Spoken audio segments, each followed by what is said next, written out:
I think we are live. Are we? Yeah.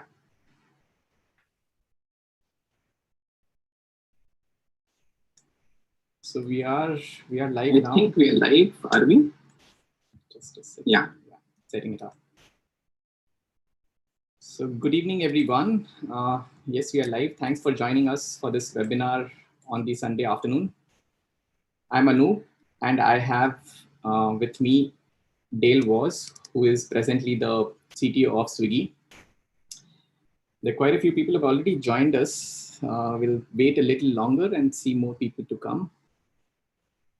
121 people watching us now. So yeah, Dale is the CTO of Swiggy, and I do not need to tell our audience from India about Swiggy. But for those who are joining in from other parts of the world, Swiggy is India's largest on-demand hyperlocal platform. And though it is seen primarily as a food delivery app, there is a lot more to Swiggy than that. And Dale is playing a pivotal role in scaling Swiggy to newer heights. As his LinkedIn profile says, he leads everything tech at Swiggy, from engineering to artificial intelligence, analytics, applied research to even IT infrastructure. I'm sure Dell will elaborate a lot more on what Swiggy is doing apart from just delivering food to us. So welcome, Dale. Thank you for Dale. We can't see you yet. Yes, you're here. Okay. So welcome, Dale. Thank you for accepting to be a part of this series. My team tells me that we have received more than 3,500 registrations for this AMA and a huge number of questions, though how many turn up actually we'll have to wait and see. Also, Dale, just to give you a little bit of context about CodeChef and the community, CodeChef is a competitive programming platform started in 2009 with the vision of making Indian programmers better problem solvers. We recently got acquired by Unacademy, and in collaboration with them, we have launched a new structured learning program called Learn Competitive Programming with CP, with CodeChef, under which we are launching this guest series. The reason I'm telling you this is because the CodeChef community primarily comprises of students who are learning computer programming. These students come primarily from computer science engineering colleges, or there will also be young professionals who want to do better at programming. And most of these people are actually seeking a tech job. So you will probably get a lot of questions. So we have already received more than 1,000+ questions. And a lot of them will be very career focused. And the format of the session will be, in just a second, I think I'll need to figure out a few things. Yeah. And the format of the session will be that in the first half, we will pick up questions. We have handpicked a few of them. We have received more than 1,000 questions from the users. So we will handpick a few of them, and we will see as many as you can answer. We will take that up, and we'll also pick up questions from the chat. I think there are already quite a few people, 166 people watching live now. So we will have questions from there as well. So please, everyone, keep putting in whatever you want to ask Dale. And I would like to add a little bit of a disclaimer. This is my second hosting of webinar, and I might be slightly nervous. So please excuse my mistakes. And I also have a team which is supporting the whole going live, which comprises of Karan and Shitali today. So if something goes wrong, they will be there to try and fix it up as soon as possible. So yes, welcome, Dale. Thank you for being a part of this. Yeah, Anu. Hi, everyone. And hi, Shitali. Hi, Karan. Nice to be here. Very excited to be talking to people listening in, especially people who are interested in what CodeChef has to offer. I'm happy to be here to share my learnings, my experience, the journey I've gone through in the last 20 years now. So hopefully we'll have a fun conversation. Just to also give you guys fair warning, this is also my first AMA kind of session. I'm more used to the sessions where we get to have long drawn conversations. But because this is AMA and because it's a Sunday afternoon, I'll try and keep the answers really short so that we can take as many questions as possible and keep the pace nice and fast here for today. Yeah, so yeah, let's get started, Dale. The first thing that people probably wanted to know is that you started your career with a computer science engineering degree at Manipal Institute of Technology. And then you worked with Infosys before moving on to do your master's from the University of Massachusetts. Now, lot of Indian programmers, right? So this is something that happens to all of them. So they want to do their engineer masters from the US. So do you think today we really need to have a master's degree from the USA? This is a question asked by Vamsi Krishna Jinnah, or any other country to become a CTO like you, or will that master degree act like a catalyst to career growth? What is your take there? It's a great question. Just to give you guys context, back when I was working, when I started out my engineering, we didn't really have these kind of facilities which we have today. We didn't have the open learning platforms that are available today, like Coursera or Unacademy or Udemy and so on. We also didn't have a lot of access to competitive programming platforms like CodeChef and HackerRank and Kaggle and others. And so in some sense, at that time, the only real way of being able to gain more experience, gain more knowledge was to do a formal education. So at that point in time, when I was an engineer and looking to expand my own learning, the real option I had was to do a formal degree. I also happened to be in the US. I was working at Infosys, but I was based in the Northeast, near the Boston area.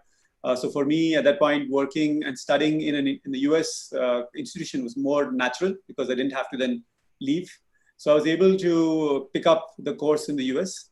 So the context there is that it was a really different time. Right now, of course, you have access to a lot of information available on the internet, and you pretty much have access to the world's best content and the world's best. In fact, many times you have the world's best professors available online through many of these courses. That sometimes I think that maybe the best form of education is to learn on the job or learn on your own time rather than take a break and go off and do a formal education. In this time, it's a mix. I would say if you're getting an admission in a really good college, one of the top colleges, I would say you should do it because in the long term that will help you and give you a boost.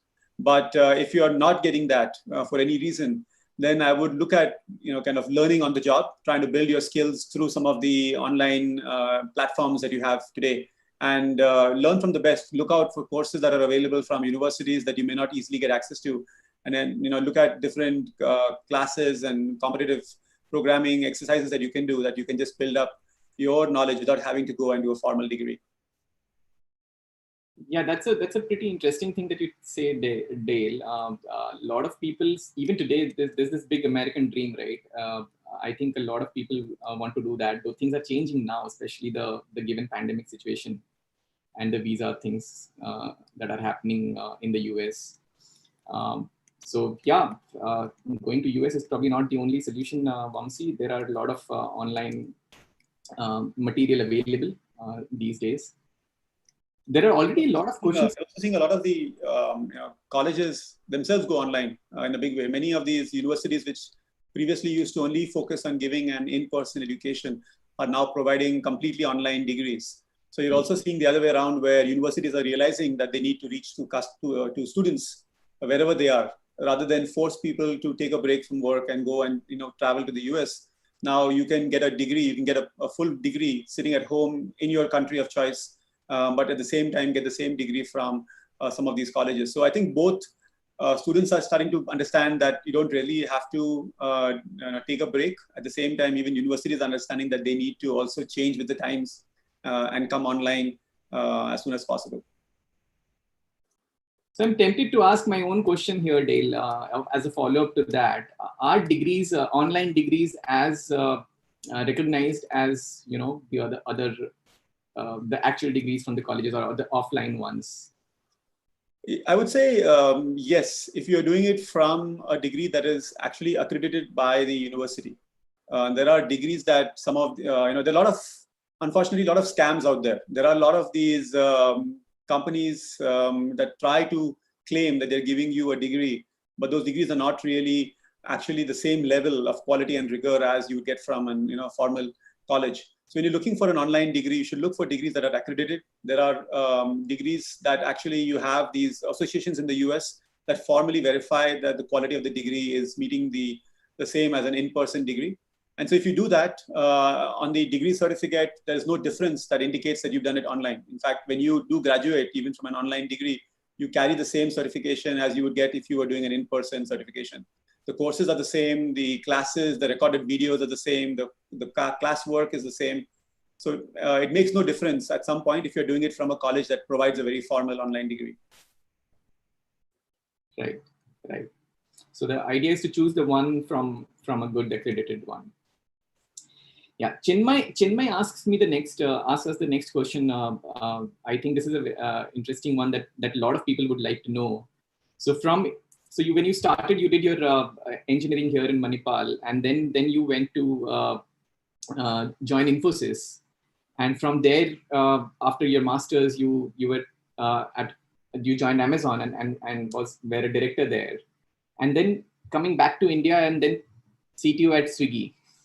Right, so this is like a massive change, and what were the key elements actually that fueled your growth, and also and the follow-up question is also there with this: what are your future career goals? So we'll talk about the future career goals maybe later. First, what are the key elements that actually fueled your growth? Yeah, it's a great question. When I look back at my own career graph, I don't think it was as well planned as it sounds the way you asked the question. And frankly, in the real time, it was pretty random. At least that's how I felt my career to be.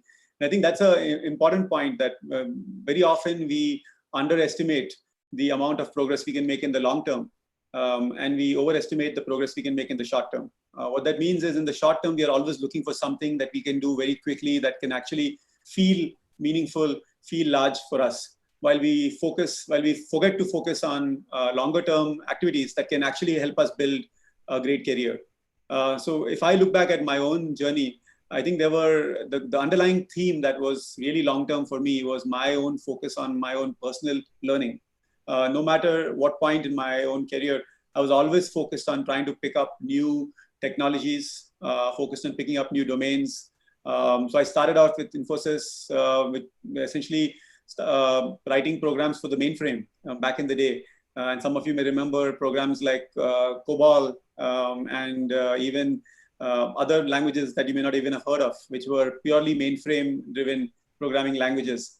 And then we very quickly, when Java started out, one of the first things at that point was Java, which began very early.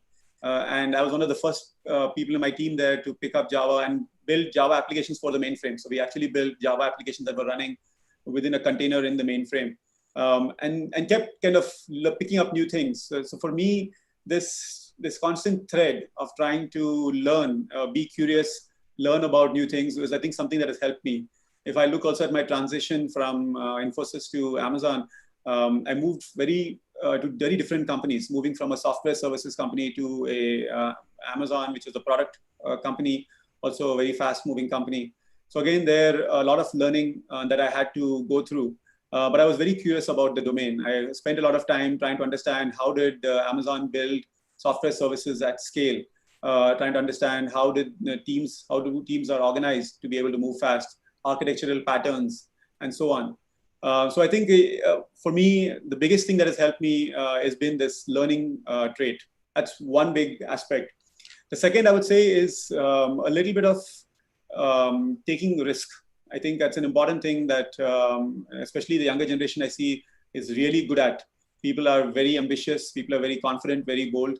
But back in the day, it was a very different world where you had a company, then you join a company like Infosys and people say you've got a good job, so now you need to settle down and that's your career, right? But I was always looking for how do I push the boundaries in what I'm doing? How do I take a little extra risk so that I can try and see what I can do to stretch myself?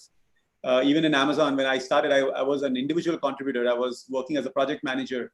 At that time, I had no people reporting into me. My manager came up to me and he asked me if I wanted to build a small team because there was a new project. And at that time, it was a big risk because I could have easily said, no, I'll just focus on leading the project and let somebody else manage the team. But I thought maybe I should just learn that. I should try and figure out what it takes to be able to lead a strong team. And we began with a team of around 5 people. And from that point on, just kind of kept growing the team. And when I left Amazon 2 years back, I was leading a team of around 600 people across 3 different countries. So the journey has always been something which has been more fascinating for me, where you want to keep learning and you want to keep taking risks and you want to keep pushing yourself, keep stretching yourself. If you have both these elements, I feel that it will take you places. It may not take you to Swiggy, but it may definitely take you places, hopefully even more exciting places for your own career. I think that was very, very insightful. Now, coming to the second part of the question, Dale, what are your career goals for the future? It's something that kind of drove me to come back to India after being in the US for more than a decade. I was also looking to say, okay, now that I've kind of done a bit of work here and I've kind of built some amount of experience, my biggest long-term focus is to say, how do we contribute back to the community and how do we build a great community in India? So when I look at software companies in the world, you see the US, which has got its own reputation for great software companies. You see China, which has a reputation for great software companies. Unfortunately, in India, we don't have that kind of a world-class reputation. We do have great companies, we do have great talent, but we still don't have those kind of world-class companies that can say we are truly global, that we are truly able to match the best companies in the US or the best companies in China.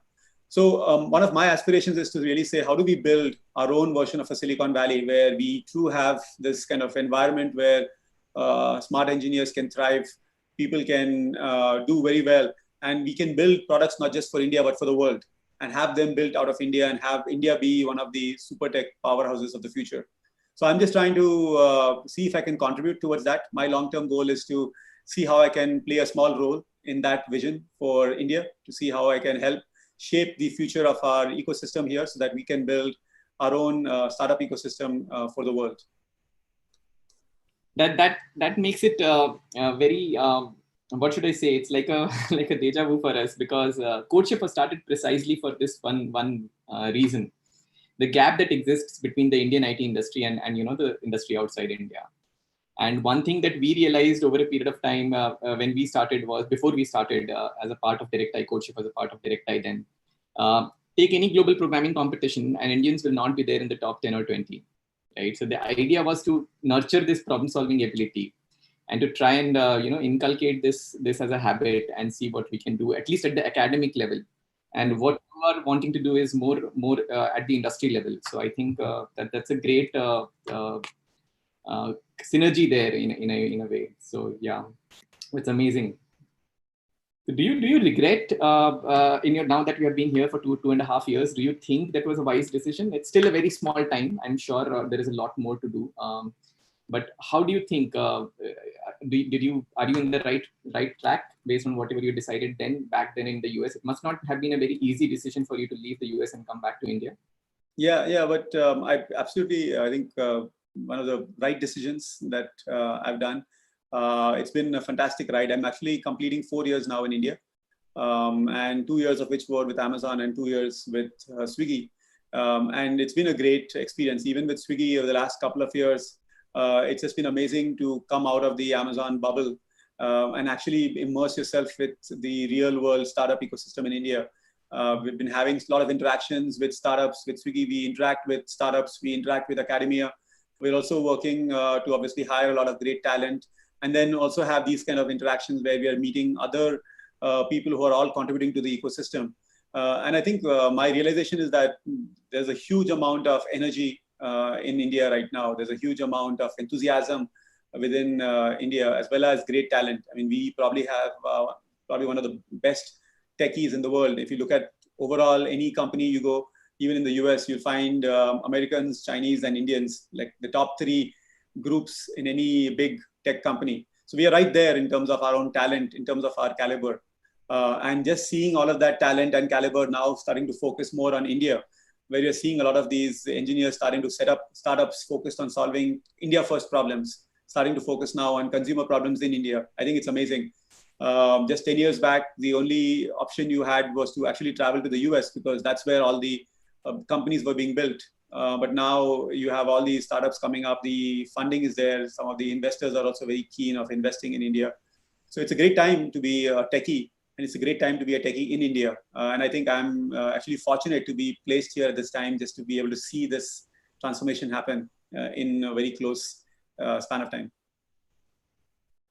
Yeah, that's true. Actually, it's a very exciting time to be a techie in the country, and I think a lot of people will want to know more about how they can do and what they have to do to be there. But we'll just have one more question on your career path, which is from Bhavesh. Bhavesh says you already mentioned about learning and risk-taking ability as two traits that propelled you towards wherever you are today. But Bhavesh says, if you have to divide your tech skills versus your non-tech skills, you also mentioned that you were asked to lead a team of 5 people in Amazon, and you were slightly apprehensive at the start. So if this person, so what, how did your or how much did your non-tech or behavioral skills help you in the progress of leadership ladder in your career? That's a question from Bhavesh.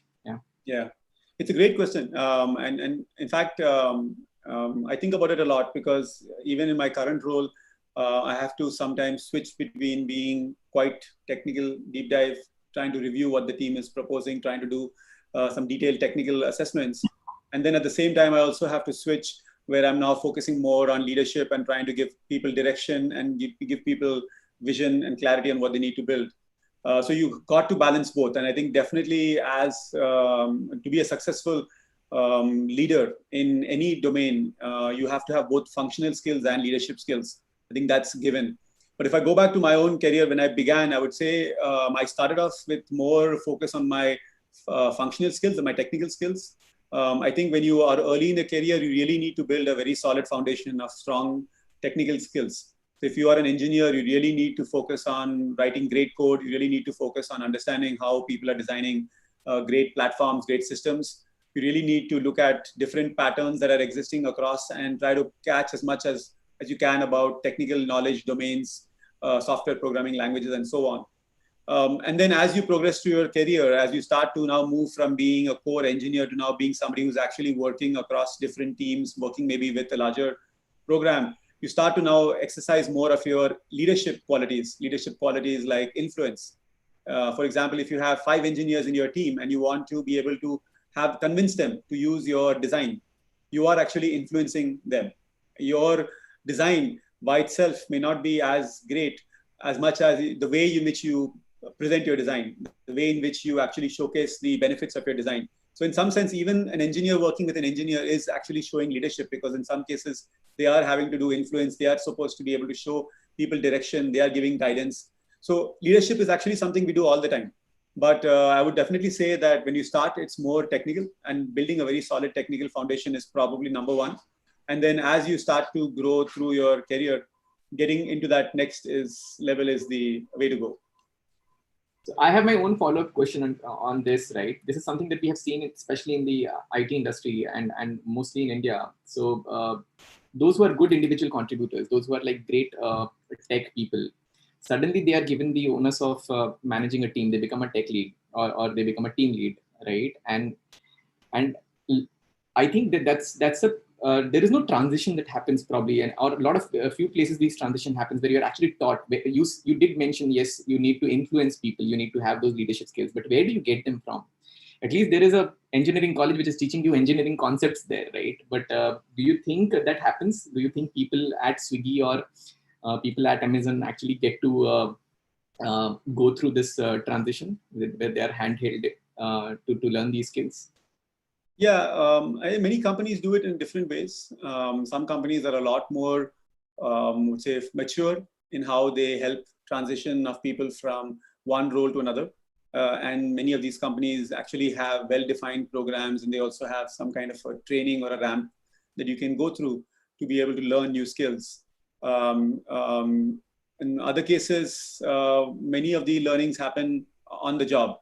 So for example, if you look at my own career, both at Infosys and at Amazon, when I started doing people management, I didn't really have a formal management training, if you mean. At that point, even Amazon did not have a formal management training. Now, of course, it has a very formal management handbook, but at that time it didn't have it. So a lot of my learning was done off the job. So when I look at my own approach, I think a couple of things stand out. One is I started looking for role models who I could try to model my behavior after. I think that's a very simple thing to do. It's about trying to find people whom you can learn from. You don't have to actually even know them. This is like the Eklavya story in a Mahabharata. You don't really need to know Drona to be able to become a great archer. You can actually just learn by observing. And the reality is that there are so many people out there today who are great role models that you can just observe what they do, even in your company, in the teams around you. You can start to look and say, how does this person handle this situation? How does this person deal with this kind of escalation happening? How does this person deal with this kind of tough employee? So if you start observing and picking up these signals from people who are doing a good job, that is one way in which you can definitely learn a lot. And that's learning by observation. The second is learning by actually building up your own knowledge. And the good thing is, again, there are a lot of different books out there which talk about how you can lead. In fact, one of my favorite, I would say, hobbies is to read. And I look to read not just stuff, but read about content that is relevant to the world that I'm operating in. So for example, if I'm looking at saying, how do I learn to lead a team? I'm reading books which are written by people who have themselves become team leaders or who have themselves started up new companies. So you can look at companies, books that are written by startup founders, for example, and learn about how do you become a founder. You can read blogs that are posted by these people and you can learn about their skills. And there are a bunch of content out there in different kind of sites. So I would say the second big advantage that people have today is about trying to get access to learning by following or reading content from people who have achieved some of these things in their career. The third thing is about trying to, again, going back to taking risk, is about actually learning by doing. You have to, at some point, take a chance and apply it. And believe me, you will be wrong and you will struggle. I've made my own set of mistakes. I've had a lot of times where I have doubted myself and actually been very worried about the outcomes that I may be in.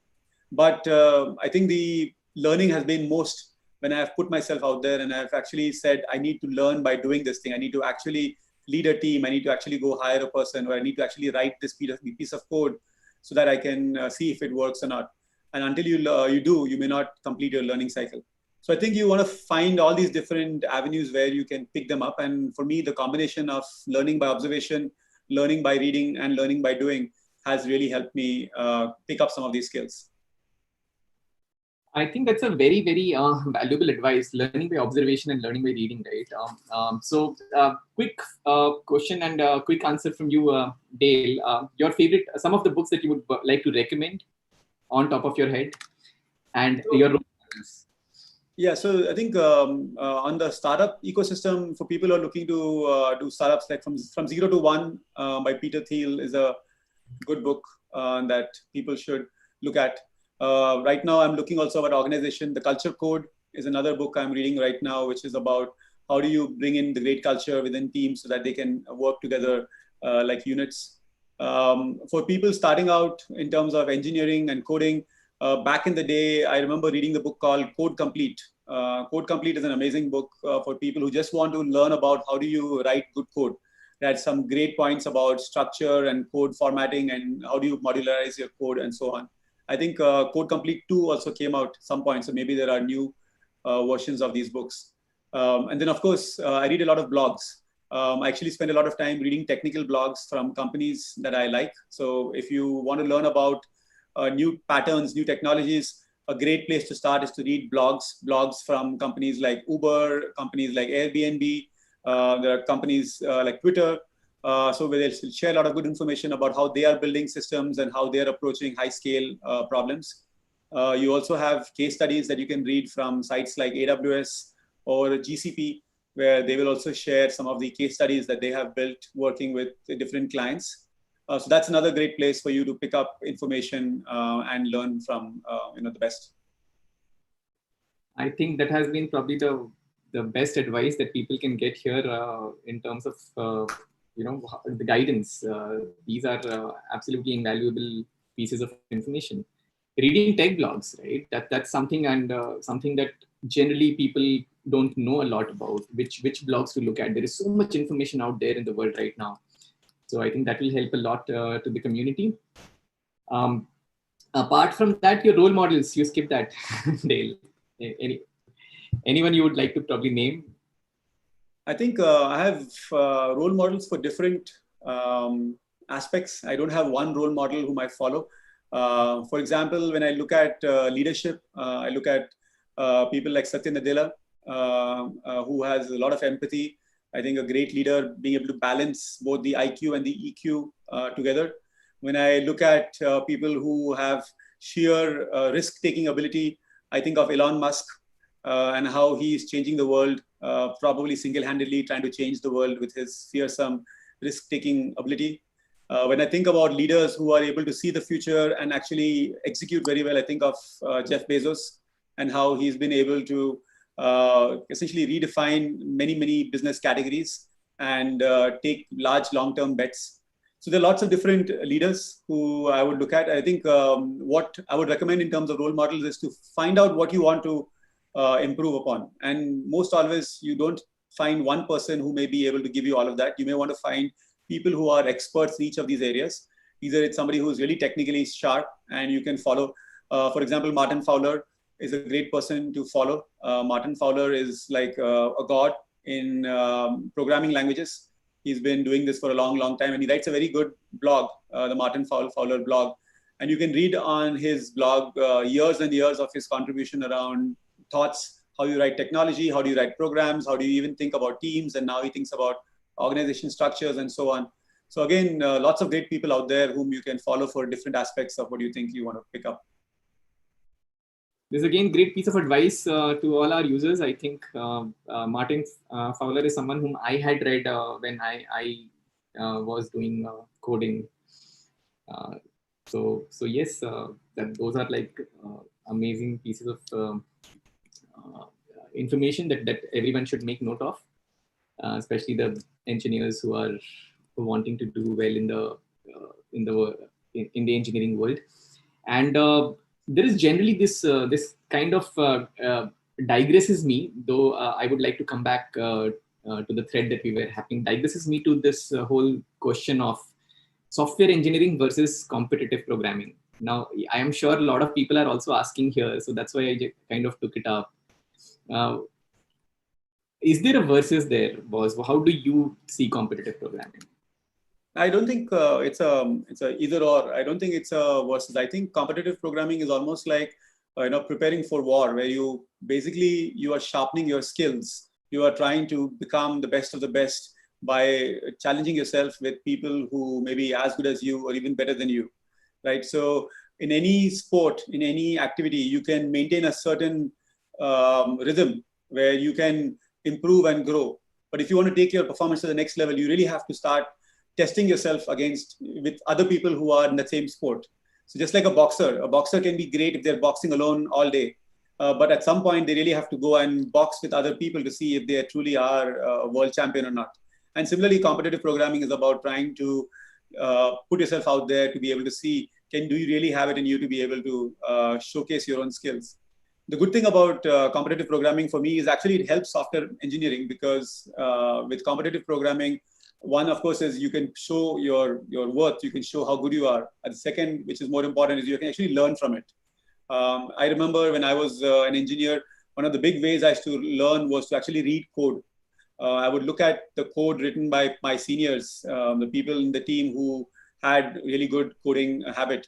And I would try to learn by reading their code to see what was unique about the way they've written the code, what was unique about the way they have solved it, what kind of problem-solving approach did they take.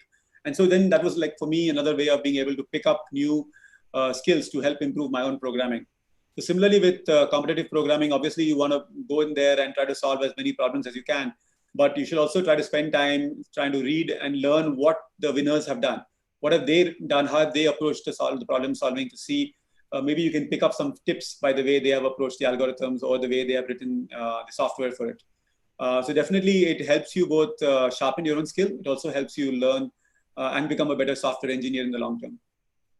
Yeah, that's an interesting point that you mentioned, right? Learn from the winners. And the good thing about probably competitive programming, though it's a kind of a sport, the good thing about it is that it's probably the only sport or one of the few sports in the world where you can actually get to compete with the best out there, right? So this is something that came up in our last AMA that I was having, that in say cricket, if you want to play along with Sachin Tendulkar, there are only very few people who can do that, right? But in the world of competitive programming, if somebody has to play with Gennady is, by the way, the legend of competitive programming. He has won every single competition that he has participated in. But yeah, you do get to compete with him, and you can also read his code and learn a lot more from how he solves stuff. So yeah, Aman asks a kind of a follow-up question to what I asked. Is competitive programming useful in real-world challenges? Though you did address some of it, what do you think? Specifically, if you want to. Yeah, absolutely. I think every problem, there are two parts to it. There's one is the algorithm or the logic that you need to be able to apply to figure out how to solve the problem. And the second is the actual programming language or the code that you write to implement the algorithm, right? And so that's basically the two big pieces that go into any kind of software that we write. And the same is true for competitive programming. You've got limited time where you have to figure out the algorithm that you need to apply to solve that problem, the solution, the logic that you need to apply. And second, then you also have to be able to write the actual code to implement that. And when you do this, you're in some sense exercising your software muscle. You're actually developing yourself to be able to think on your feet. You're developing yourself to be able to quickly understand the problem, quickly think about options, solutions, and then very quickly implement them. So the work you do during competitive programming actually does definitely benefit real world software engineering, because at some point, if you go and you start working formally as a software engineer, you will see that just the pace at which you're able to solve problems, your ability to think on your feet, ability to be able to very quickly react to fixing bugs, for example, trying to understand what went wrong and trying to very quickly debug your code. That speed of execution definitely will improve. And I think it will make you a much more sharper, much more effective programmer long term. So, right, the follow-up question will be, though it was taken beforehand, but it kind of fits into the thing, where Lalit Vavdara asks, how much one should focus on competitive programming for getting into top tech companies, and what are the skills one should master apart from competitive programming? And I will probably add a little bit more context, since you are anyway the CTO of Swiggy, you know a lot about it. But since we are also in the world of competitive programming since last 11 years, one thing that we have seen is competitive programming is synonymous to getting a good tech job. This is what has become, right? So most of the top tech companies in the world, they're hiring based on this one particular skill, competitive programming. What happens at Swiggy? Is Swiggy also doing it, or when you go to hire freshers, how much emphasis you lay on competitive programming? Yeah, I think of competitive programming as like a badge that lets you stand out from the rest of the people trying to all apply for the same job. So, for example, at Swiggy, when you look at data science, we look at people and say, okay, as a data scientist or even as an ML engineer, what is their Kaggle score? How much have they contributed on Kaggle, right? And that's an example where if you have 10 people applying for the job, how do you quickly zero in on the 5 people or even the 3 people who you think you want to talk to? So unfortunately, there are a lot more people out there in terms of applicants, and a lot less high-tech jobs that we can offer. So you can think of competitive programming as an additional badge and an additional flag that helps you stand out in the crowd. And of course, if you're doing really well, then there are companies that directly hire from many competitions. Companies actually, I'm sure companies like CodeChef and HackerRank and others work with industries to be able to also organize competitive events where some of the winners are even considered for jobs in these companies. So in some sense, this can also become a way to funnel people into jobs. So definitely it's something that helps. But to answer the other part of the question, saying how important is it? I would say while it's important, we don't ignore people just purely based on their performance in competitive programming. So, the converse is not true. So if you are somebody who may not have done a lot of competitive programming, but you do really well in the interview, you still get a chance to be able to get a job at Swiggy.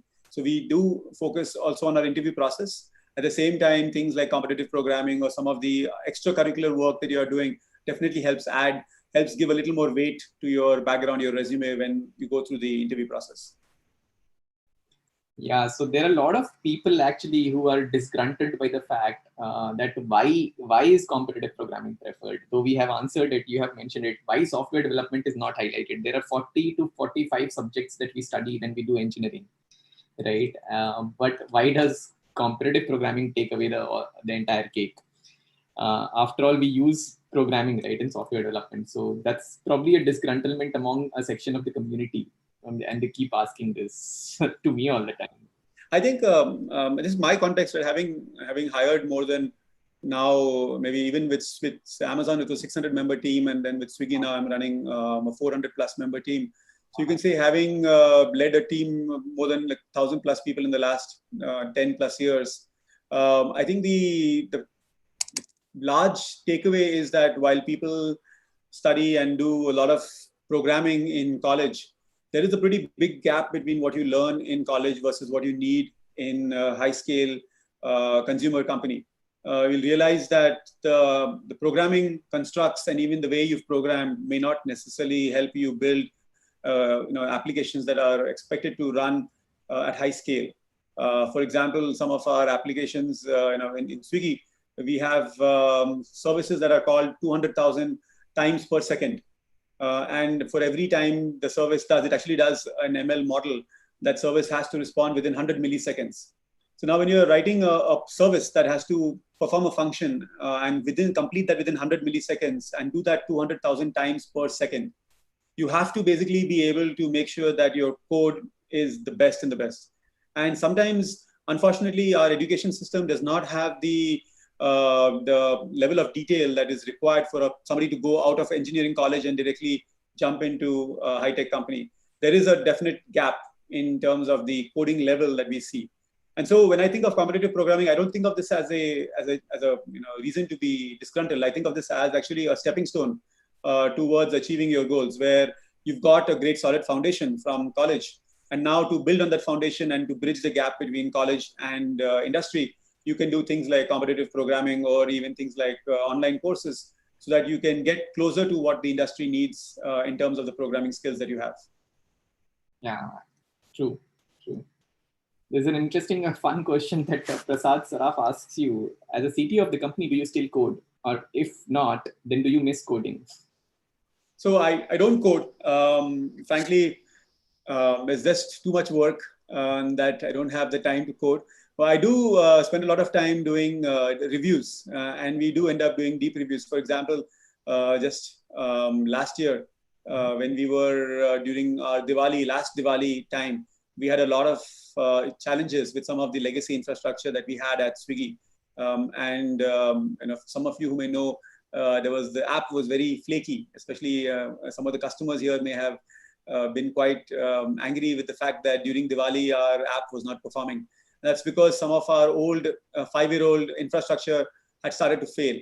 At that time, I was like sitting down with the engineers, and we were at 2 a.m., 3 a.m. in the night trying to debug what happened, looking at the code and seeing if there are things that were going wrong in the code that were something that we could fix.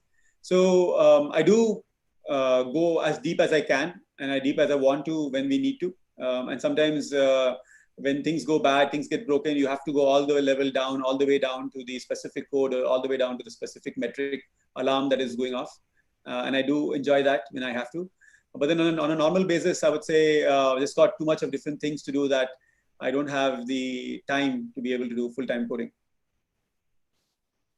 Yeah, I'm sure. But you were able to do a deep dive review. That itself is like a... Yeah. I think the interesting bit is once you learn the patterns, and I think this is another thing which people should take away, that in software engineering, it's all about first principles. You should not be spending a lot of time trying to master specific programming languages, because these things keep changing. It was, for example, it was Java was the language of choice all along for so many years. And now in Swiggy, we are moving very aggressively to Golang and Go. as the programming language of choice. And that's because we're seeing a lot better performance in Go versus Java, right? So if you are tied very closely to the programming language and the syntax, then you will struggle when we move to Go. But instead, if you are able to think from first principles perspective, if you're able to think about software engineering in terms of the actual constructs and the logic that goes behind building programs, like exception handling and thinking about edge cases and thinking about memory management, trying to focus on how do you do horizontally scalable components, thinking about these patterns, then those patterns, they are very replicable across technology. And so even though I coded a long time back, when I look at a code right now, I can very quickly recognize those patterns in the code and very quickly understand whether the code is complying to the patterns that I know of, or whether the code is having some missing patterns. So no matter what language, no matter what syntax, as long as you are strong in the fundamentals of your engineering practices, you'll be able to hopefully deep dive into code at any point in time. That's very true, Dale. In fact, a lot of people here also today, they are asking competitive programming is necessary, but what are the languages we should know? And when I go to colleges, I have traveled to a lot of colleges in the country. And people ask me, when I ask them, do you know programming? And they say yes. And then I ask them, what do you know? And then they start giving me a list of languages. Sir, I know Java, I know C++, I know Python. I'm learning some obscure language which is coming up. And the emphasis is so much on learning languages rather than actually learning how to solve a problem or learning the other aspects of software engineering. So that's one thing probably the message should go out clearly, that fine, you learn one language, you should know, how languages work, but it's all right to not learn too many languages or not get tied to a language. I think that. Yeah. I think one way to learn that is to actually, as I said, read a lot of code or even technical blogs. Now, one example there is when you read a lot of blogs today about asynchronous processing, like message-based processing, you will very quickly realize certain patterns in how people are deciding when to apply message-based processing versus when to apply more regular database processing. Right. So if you keep reading different case studies on how companies have solved for scale, there are basically just two patterns. One pattern is either you build a database, you provide a great cache layer over it, and then you provide a service that can read from the cache and return back results very fast. That's one example. The other architectural pattern is basically building what is an asynchronous message-based infrastructure, which is essentially saying you just have messages come into a queue. And every time a message comes, you read from the message and you fire an event and then you process it. So now, previously it used to be RabbitMQ, then it was Kafka, now it is Lambda functions. So the technology that is driving that keeps changing. People keep calling it different things. Back in the day when I was programming, it was called MQ. We actually had, even in the mainframe world, we had the notion of asynchronous processing. We would put messages from a COBOL program into a message queue, and then we would write a COBOL program on the other end to be able to read that message and do a function. Right? And that COBOL program in MQ now is replaced with maybe a Lambda function and a Scala function that can be running off a Kinesis queue. So technology will keep changing, but the pattern, which is basically asynchronous processing using a message layer, is the same. And that pattern has remained the same for 20 plus years. So that's the point I was trying to make, that if once you understand these patterns, once you understand the first principles that go behind how people solving problems, then no matter which language or which technology is being used, you will always be able to pick up and do well in that.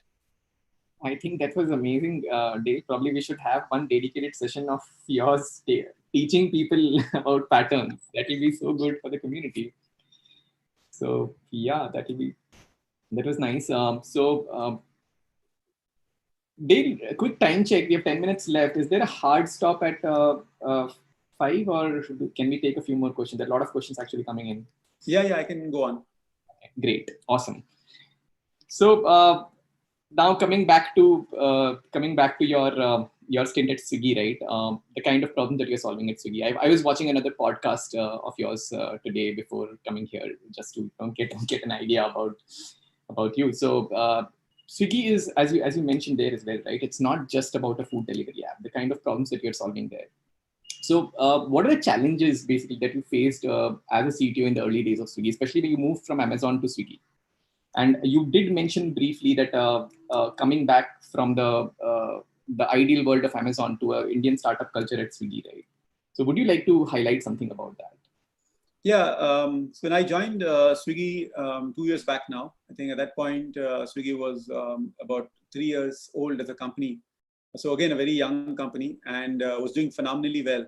I think the biggest challenge we had was that our growth was so much. We were doubling our traffic volumes almost every 9 months at the time. And in that world, what happens is the software you write 1 year back may not even work for the problem and the scale that you have 1 year from now. So essentially, you're building software and you're thinking it's going to be great, and then 1 year from now, it has to double the amount of traffic it needs to handle, and you realize that there are new bottlenecks and new hotspots that keep emerging. So the biggest challenge with a fast-growing company is about trying to identify where are the places you want to keep fixing versus where are the places you want to take like a clean slate and build a new platform, new architecture. So at Swiggy over the last couple of years, we've been doing a lot of that. We've been working to build this multi-category platform. Previously, a lot of the code was written for food-specific use case. So the code was designed to work with menus, with restaurants, with dishes, for example. And how do you take the systems and the databases and the schema that is all designed for food? How do you make that work for something as diverse as a packet of biscuits, or even a laundry pickup, or even have somebody go and say, I want to deliver a cake? For any kind of these use cases, you want to be able to have a single platform that can support any service, any product, any category. So the last couple of years, we've been working on that. We've been transforming the Swiggy stack to become a multi-category platform. We've also been looking at the bottlenecks that are there in our technology and seeing how do we replace them with better, more scalable software.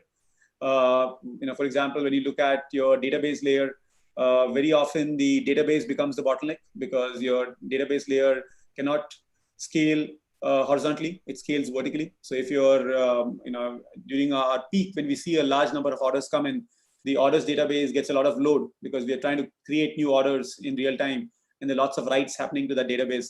So obviously there, the database becomes the bottleneck.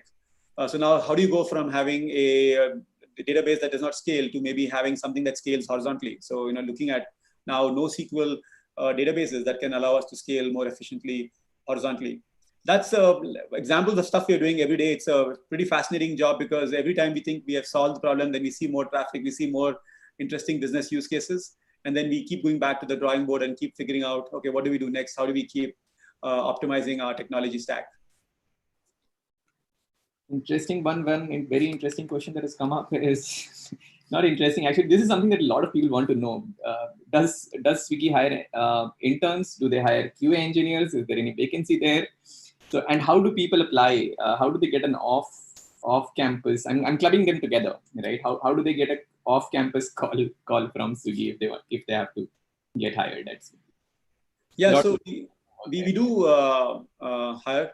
We do have interns join us. In fact, we had also a big batch of campus hires join us this last summer. And then we also have people joining us through the year, both what we call the SDE ones or the QA ones, as well as interns. And interns are also converted to full-time offers after their internship is over based on performance and based on their own personal interest. So we do that a lot. I would say, biggest form is on LinkedIn. If you go to our Swiggy page, and there you can actually contact the team and post your interest in a role. We also have different hiring events that we do. Now, the last few months, because of COVID, we've not done a lot of hiring events because we've tried to also focus on getting the business back up and running. But as we look forward to the next few months, we will definitely be starting to hire again, and definitely look at growing our technology team, engineers, QA engineers, app developers, data scientists, ML engineers, analysts. So across all different job families, we will be hiring. So hopefully in the next few months, maybe some of you can actually apply to jobs. We post our jobs on LinkedIn and all the other job portals. And any of you, can apply to them, and basis the match of your background, we'll probably reach out to you very soon. So yeah, all the community members who are watching this, they can go to the Swiggy Careers website and probably start applying there. But you already know what is it that Swiggy is looking at. It's not so much about an affinity to just one language, but probably more about software engineering concepts, ability to solve problems. Right. One interesting question Dale again has come back is, did you ever consider switching to Elixir or Erlang from Kotlin or Kotlin before choosing Golang? Actually, the thing is, there are lots of different options out there. In fact, one of the biggest, I would say,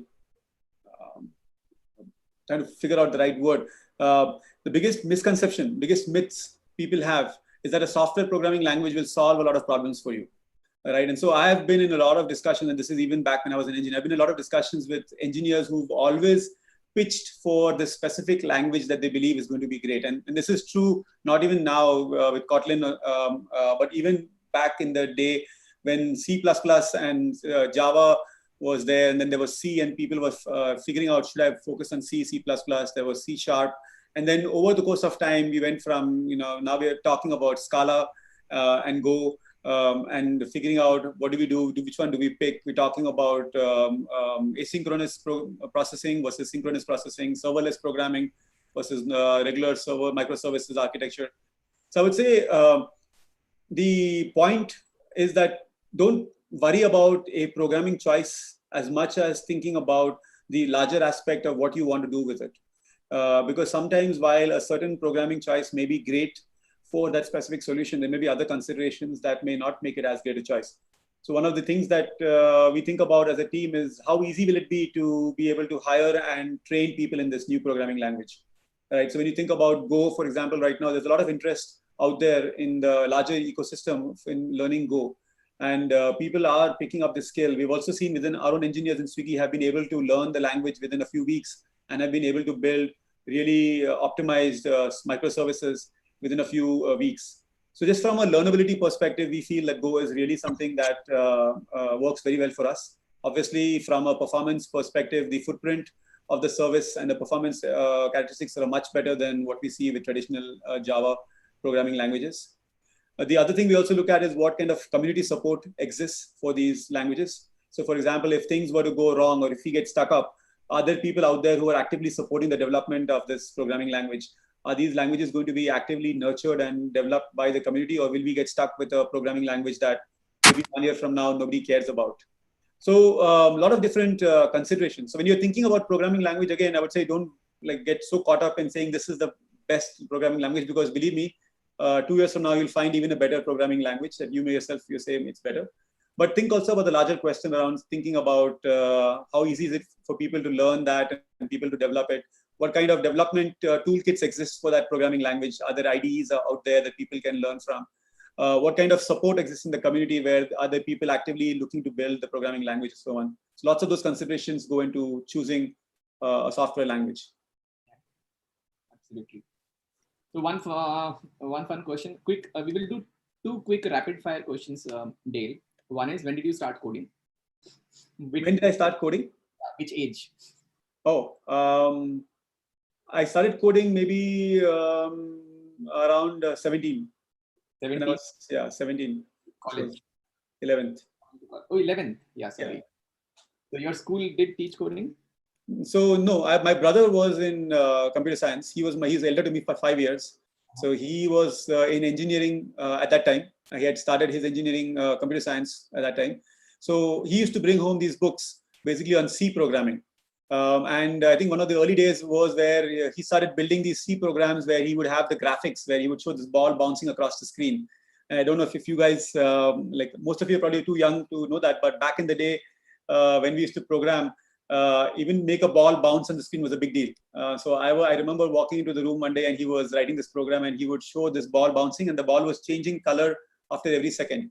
So you could put this C program that would basically change the color of the ball and make it move across the screen. And I was very fascinated by that. I think that was the beginning for me. Just seeing him make that ball bounce was enough for me to learn that I also wanted to go and pick up C programming. So one of the first things I learned back even before I formally learned it was C programming. I learned it from a book, completely picked it up on my own. I didn't even have an online training course or even any kind of college to go to. It was just me learning from a C programming book. And I'm guessing probably the Turbo C++ compiler is what you used. This was before Turbo C++, my friend. This was C.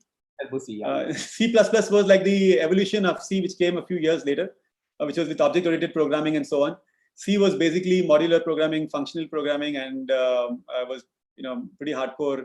Just lots of sentences, not much style to it.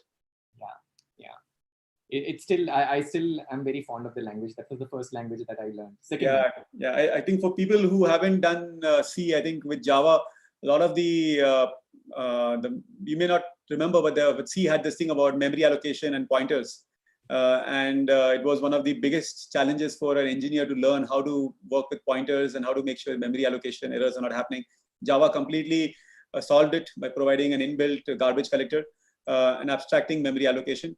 So everybody who wrote C just completely jumped to Java the moment Java came out. And I think that C became a language that only the people who really believed in high performance engineering stuck with. Because with C programming, you can really do some amazing work. You can control the memory allocation within your computer, which is not something you can do with Java. So now I'm going pretty random about the questions, okay? Sure.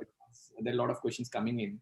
So I think who asked this? Hitesh Kumar asked this: machine learning or full stack? If you want to hire a fresher, and if there is these two options, what should a fresher do to get into Swiggy? Should he focus on machine learning or should he do full stack development?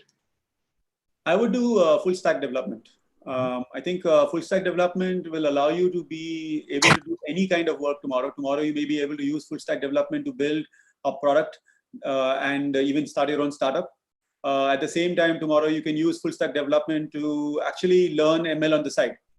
I think it's in these days, given that ML libraries are available, there are Python libraries available that you can just use into your code. There are lots of different tutorials that you can learn machine learning from. Frankly, as long as you know how to program, you can always pick up enough information about machine learning so that you can use machine learning in your product. But the reverse is not true. If you know more machine learning but don't know how to build a great UI, then unfortunately you will be waiting for a UI engineer to join you to actually build your product. So that becomes like a bottleneck for you. Or if you know machine learning but you don't know how to use databases and how to actually store that information in a database, then you'll again be stuck with trying to launch that model. So my preference will be my preference will be full stack engineer over ML at this point. The message is loud and clear for everyone. It's full stack versus over machine learning to start with. Okay, another question from the community: a service-based company or a product-based company? A lot of people actually have this belief that they want to work for a product-based company. Now you started your career at a service-based company and then you moved to product-based company, right? So what would you advise? Should they? What should they do? It might be a tricky question for you. Yeah. See, the thing is, this is one like a really hard question because there is no correct answer. I'd say both have some amazing wins. If I look at product companies, obviously right now it's the rage and everybody wants to be in a product company. Everyone wants to be in a product focused startup company.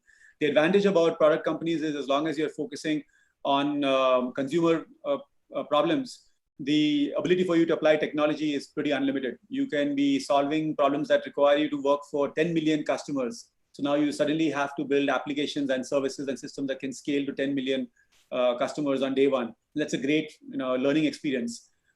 Also have a wide variety of problems. So you can be solving problems that will require you to apply full stack technology, sometimes learn machine learning, learn figuring out how to use Dockers and Kubernetes. And so you can do containerized deployments.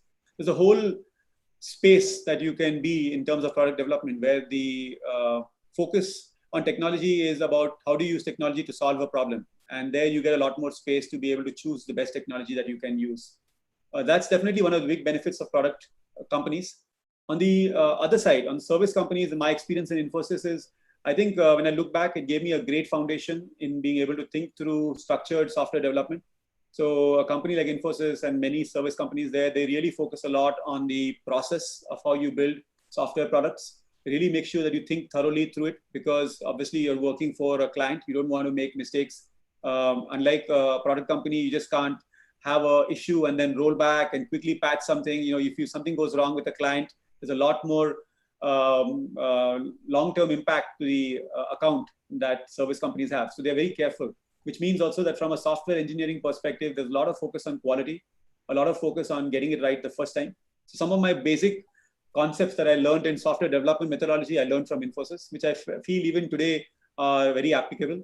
focusing on thinking through design first before you code, focusing on writing good automation of test cases, focusing on writing good comments to make sure your code is well documented, focusing on testing quality. All of these things are basics that are applicable even now in this day and age. And these are things that many service companies really obsess about. So I would say it's a mix. I was lucky enough to do both. And maybe you can do both. You can also jump between these companies. So I think I would not choose one over the other. I would try and do both if I can. That's actually a very, very different perspective given to the community who do competitive programming, because generally the trend is like, let's get into product companies, and that is where CP takes you. So that's pretty good insight there, right? With the things that you actually also learn in service-based companies, especially probably working on multiple projects. Yeah, amazing. Another question that comes is, what are the certifications that make you different than the other Fortune? Did you do any certification, or did you even do any competitive programming? So again, back in the day, it wasn't available. CodeChef wasn't even around when I was programming. At that time, I'd moved to the US. And I think for me, I stopped hands-on programming before competitive programming became a big trend. Competitive programming has been around for some time. I mean, you guys obviously know it, and it's been in the space for some time, but it didn't really take off as a large online community until maybe 2009, 2010 timeframe. And by the time I had mostly stopped active development. So no, I have not done competitive programming. I did do a lot of certifications. Back in the day, I did do a lot of certifications on Java, on databases, we do professional certifications. I also did certifications on project management. I've done a bunch of certifications that for me, I felt have helped validate my knowledge about the space. For me, certification is not so much like collecting a trophy and keeping it in the in your cabinet.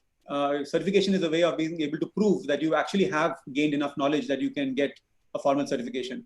So certification actually forces you to study hard to make sure that you really do the hard work you need to be able to pick up the concept. Because if you don't pass the test, you know that you are not good enough. So more than the actual certificate, the fact that you pass the test gives you the confidence that you have built enough skills and knowledge that you can use them in your real world. So that's why I think certifications are useful. They keep us honest in actually putting in the effort required to learn a new technology or new skill. Yes, I personally believe that at least they help us engineers who are usually procrastinate a lot of things. So they help us push forward to study, right? The preparation bit of it. I think that's very important. Yeah. So another question that comes from the community is, can a BCom graduate get a data science job? I will extend it. Can a non-computer science graduate, or generally people who do not come from core computer science background, can they get data science jobs? I would say absolutely.